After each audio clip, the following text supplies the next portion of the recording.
মোগো জুলহাস নতুন যে কালে কোনো ডরমেটরিতে যায় হ্যাঁ মোটে ওর ভালোই লাগে না। নতুন জায়গায় গেলেই ওর দুর্নইর অভিযোগ। এ জায়গায় মানুষ বেশি, হাওয়া বাতাস লাগে না, তো রুমগুলো একসের ছোট ছোট, রান্দুন্যা জায়গা নাই, এ জায়গায় দে মোস্তফা অনেক দূর। এইরকম দুর্নইর অভিযোগ থাকে জুলহাসের।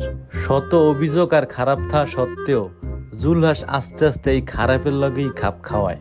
খাপ না খাওয়াইয়া যাইবে কই? এছাড়া আর কোনো রাস্তা আছে? আর কোনো রাস্তা নাই। যেই জুলহাস নতুন আইয়া ছাগলের মতো খামি দিয়া থাকতে, এর মধ্যে মোটে ঢুকতেই চাইতে না। হে এই জুলহাসি এই জায়গায় 6 মাস 1 বছর থাকার পর এ জায়গায় বিদায় লইয়া যাওয়ার কালে কান্দাকাটি লাগাই দেয়। দাদু, এই সমস্যাটা যে খালি জুলহাসের হ্যাঁ কিন্তু না, এই সমস্যাটা প্রত্যেকটা প্রবাসী। শত সমস্যা থাকার পর দীর্ঘদিন এক জায়গায় থাকার কারণে মানুষের মায়ার টানে, ওই জায়গার টানে ওই জায়গায় দেওয়ার যাইতে মন চায় না।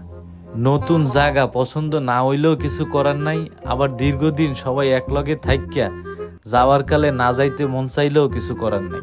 প্রবাসীগো এই অস্থায়ী বাসভবনে নিজগো ইচ্ছার কোনো মূল্য নাই। প্রয়োজনের তাগিদে ভালো মন্দ যাই হোক মানতেই হইবে।